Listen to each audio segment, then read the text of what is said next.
4장 1절로 4절 말씀을 함께 읽습니다. 아들들아 아비의 훈계를 들으며 명철을 얻기에 주의하라.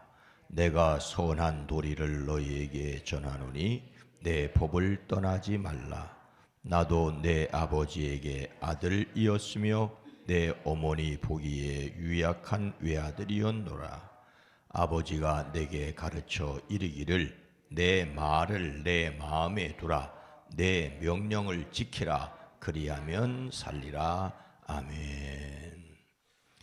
오늘도 그리스도 예수 안에서 행복하시기를, 2024년 이 한 해에 승리하시기를 주의 이름으로 축복합니다. 미국 하버드대 엘버트 알렉시나 교수 연구팀이 매우 흥미로운 연구 결과를 발표했었습니다. 그것은 쫄딱 망한 부자의 자손들이 다시 부자가 되는 이유, 쫄딱 망한 부자의 자손들이 다시 부자가 되는 이유에 관한 것이었습니다. 그것은 중국인 36,000명을 조사해서 2020년에 발표한 결과였습니다. 놀랍게도 재산을 물려받아 부자가 되었다는 말이 아니었습니다. 우리가 잘 알고 있는 것처럼 중국은 전통적인 농업국가지요. 그리고 공산화되기 전에 지주와 보통 농민, 소작인으로 빈부격차가 나뉘었던 사회였습니다. 1900년대 초 전통 중국 사회에서 지주들은 보통 사람보다 소득이 평균 20%, 격차는 많이 있지만 평균적으로 말했을 때에 20%가 더 많았습니다. 그런데 농민들의 지지를 받아서 정권을 획득한 마오쩌둥, 모택동의 공산당은 대대적인 토지 개혁을 시행했죠. 지주들로부터 모든 땅을 몰수해 가난한 농민들에게 나누어 주었고, 좀 더 지나서는 토지를 완전히 국유화했습니다. 지주는 한 조각의 땅조차 소유할 수 없게 완전히 몰락을 했습니다. 그래서 1940년에서 1965년도에 태어난 지주의 자식들은 보통 사람들보다 소득이 5%가량 적었습니다. 그런데 중국은 1980년대 이후 개방화 정책을 시행했습니다. 이때 이미 지주들의 자식들조차 나이가 많이 들었고 지주들의 손주들이 활동하게 된 시기였습니다. 개방화되기 전에 지주의 자식들은 보통 사람들보다 못 살았어요. 그런데 개방화가 된 이후에 지주들의 손주들은 보통 사람보다 더 잘 살았습니다. 2010년을 기준으로 보통 사람보다 소득이 12%가량 많았습니다. 할아버지의 부가 아버지에게로 이어지고 다시 손주에게 이어진 것이 아니었습니다. 감추어두었던 재산을 끄집어낸 것도 아닙니다. 그런데 쫄딱 망했는데 더 잘 살게 된 이유가 뭘까요? 알렉시나 교수 연구팀이 그 원인과 관련해 3가지를 발견했습니다. 일단 지주들의 자손들은 교육을 더 많이 받았습니다. 그리고 평균보다 일을 더 열심히 했습니다. 가장 중요한 것은 뭔가를 해보려고 더 나서는 경향이 있었다는 것이지요. 즉 교육, 일하는 시간, 진취적 경향, 이 3가지의 차이가 바로 소득의 차이로 이어졌다는 내용입니다. 부자가 되는데 필요했던 것은 물려받은 재산이 아니라 교육과 일하는 시간과 진취적 경향이 필수적이었다는 것입니다. 이런 가문의 문화, 이런 가문의 분위기가 전수되었기 때문에 부자가 되었다는 연구 결과입니다. 다른 사람이 5시간 공부하면 자신은 8시간을 공부하고 그래도 안 되면 그 이상을 더 노력하는 가정의 분위기가 있었다는 것입니다. 중국 지주의 자식들은 부모로부터 재산을 물려받지 못했지만 뭔가를 배우고 어떤 식으로 일해야 되는지에 대한 기준이 보통 사람들보다 높다는 것을 물려받았다는 것이죠. 이 집안에서 내려오는 그 기준대로 일하다 보니 그 자손들은 저절로 보통 사람들보다 더 많이 공부하고 더 많은 시간을 일하고 또 여러 가지 시도를 할 수 있었습니다. 그 결과가 완전히 망한 지주의 손자 손녀들이 공산당원들보다 더 잘 살게 된 이유가 됐다는 것입니다. 부자가 자식, 자손들에게 물려주는 것은 결코 재산이 아니라는 것이지요. 부자의 재산을 몰수하면 모든 사람들이 평등하게 살게 된다는 것도 사실이 아니라는 것입니다. 중국 사회의 경험은 부자가 되기 위해서는 재산 이외에 더 중요한 게 있다는 것을 말해준다는 연구 결과입니다. 물론 그것에 반박할 수 있는 사례도 많을 거예요. 하지만 중요한 것, 물려주는 것, 보여지는 것만이 다가 아니라는 것이죠. 그렇다면 우리는 무엇을 물려주고 있습니까? 예수님을 닮는 성품 1월의 주제는 책임감입니다. 책임감은 맡아서 해야 할 임무나 의무를 중히 여기는 마음입니다. 예수님을 닮는 성품으로서 책임감은 하나님과 다른 사람들이 나에게 기대하는 바를 알고 행하는 것입니다. 그러니 더 열심히 살 수 있죠. 이를 위하여 하나님의 능력으로 내 역할을, 내가 해야 할 역할이 무엇인지를 알아야 합니다. 첫 번째 오늘 본문 말씀에서 우리가 함께 살펴볼 내용이 있습니다. 솔로몬이 아들들에게 주는 말을 통하여 부모들이 자녀들에게 무엇을 가르쳐야 할 책임이 있다고 하겠습니까? 1절과 2절 말씀을 함께 읽습니다. 아들들아 아비의 훈계를 들으며 명철을 얻게 주의하라. 내가 선한 도리를 너희에게 전하노니 내 법을 떠나지 말라.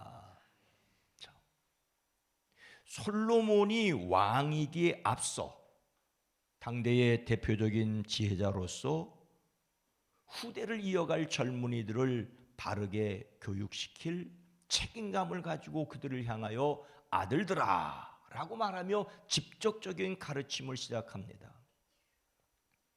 솔로몬이 젊은이들을 향하여 가장 먼저 권면하는 것은 아비의 훈계를 들으며 명철을 얻기에 주의하라는 것입니다.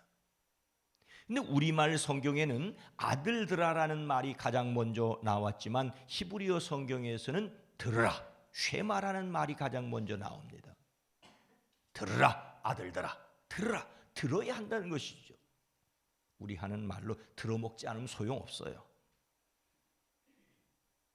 여기서 들으라는 말은 단순히 귀로 듣는 것이 아니라 들은 말을 이해하고 감정적으로 동조하고 행동으로 옮기는 것을 가리킵니다.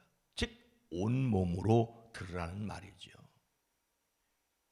이렇게 온몸으로 들어야 할 첫 번째 말은 명철을 얻기에 주의하라는 것입니다. 얻는다는 말도 알다, 이해하다는 뜻으로 겉으로만 아는 것이 아니라 체험적인 지식, 시간을 두고 가정에서 가문에서 보고 듣는 것, 그래서 삶의 체득이 되어지는 것이지요. 주의하라는 말도 귀를 기울이다, 곤두세우다, 주목하다는 말입니다. 솔로몬은 더욱더 명확하게 판별하고 깊이 있게 알기 위해 먼저 그 마음을 모두어 가르침에 집중해야 할 것을 부탁합니다. 이런 배움은 책상에 오래 앉아 있다고 배우는 것이 아니겠지요. 머리에 집어넣으라고 윽박지른다고 남는 것도 아닐 것입니다. 그래서 가르치는 부모의 자세가 중요합니다. 보고서, 따라서 하는 것이기 때문입니다. 2절 말씀은 내가 선한 도리를 너희에게 전하니 너희는 내 교훈을 저버리지 말하라라고 부탁합니다. 이것은 솔로몬 자신이 전하여 주는 것도 자신이 고안한 것이 아니라 다른 사람, 즉 아버지 다윗을 비롯한 많은 사람들에게서 배운 것이라는 말이죠. 전하여 받은 것을 전하여 주는 것이 바로 삶의 지혜입니다. 우리가 배워야 합니다. 그리고 우리가 가르쳐야 합니다. 그래서 생각해야 할 문제가 있습니다. 두 번째, 솔로몬이 자신이 하는 교훈을 떠나지 말라고 자녀들에게 강조하는 이유가 무엇이겠습니까? 3절과 4절 말씀을 함께 읽습니다. 나도 내 아버지에게 아들이었으며 내 어머니 보기에 유약한 외아들이었노라. 아버지가 내게 가르쳐 이르기를 내 말을 내 마음에 두라. 내 명령을 지키라. 그리하면 살리라. 솔로몬은 자기 자녀들에게 배움을 강조하면서 자신이 어떤 사람이었는지를 이야기하지요. 나도 내 아버지에게는 아들이었고 내 어머니 앞에서는 하나뿐인 귀여운 자식이었다. 아버지에게서 총애를 받았고 어머니에게서 극진한 애정을 받았다는 것을 드러냅니다. 그런데 그는 자신을 유약한 외아들이었다라고 말합니다. 사실 솔로몬은 외아들은 아니에요. 밧세바가 낳은 또 다른 자식들이 있었죠. 그럼에도 불구하고 유약한 외아들이라고 자신을 말하고 있는 것은 자기 혼자 힘으로 스스로 살아갈 수 없는 자였다라는 것입니다. 생각해 보십시오. 솔로몬에게는 그야말로 장대 같은 형들이, 배다른 형들이 있었고 호시탐탐 왕위를 노렸지 않습니까? 그런데 이런 솔로몬이 죽음의 위협을 끊임없이 느꼈을 거예요. 실제로 그것이 위협이었을 것입니다. 그런데 이렇게 왕이 되었고 지혜를 물려줄 수 있는 사람이 된 것은 부모님의 교육을 제대로 받아들였기 때문이라는 것입니다. 자신도 부모에게 양육을 받았음을 겸손하게 인정합니다. 자신도 역시 하늘에서 뚝 떨어지지 않았다는 말이죠. 아버지에게서 배웠고 이제 내가 너희들에게 말하니 너희도 내게 배우라는 말입니다.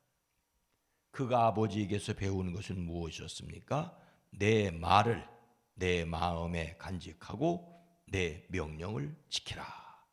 내가 잘 살 것이다. 솔로몬이 자녀들에게 하는 말은 그가 아버지에게 들었던 말이었습니다. 솔로몬은 지금 가르침의 대상이 되는 젊은이들에게 지혜를 전달하고 있는 자신 역시 아버지에게서 배웠기 때문에 가르치고 있다는 것을 강조하고 있죠.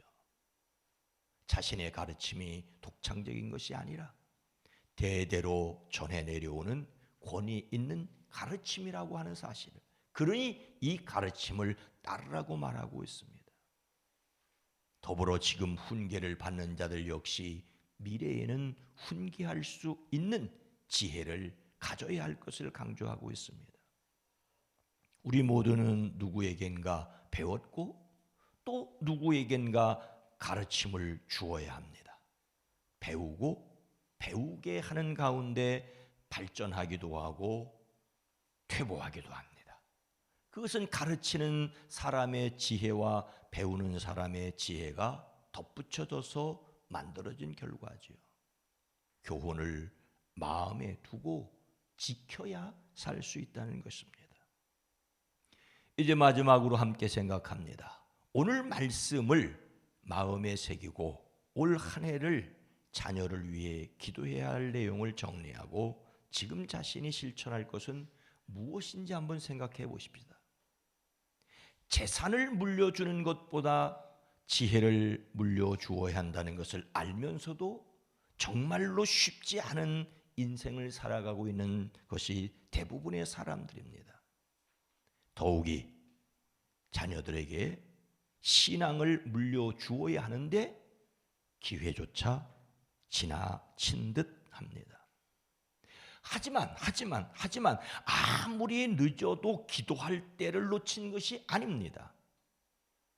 자녀를 위하여 교회 학교를 위하여 기도하는 것을 포기하지 말아야 합니다.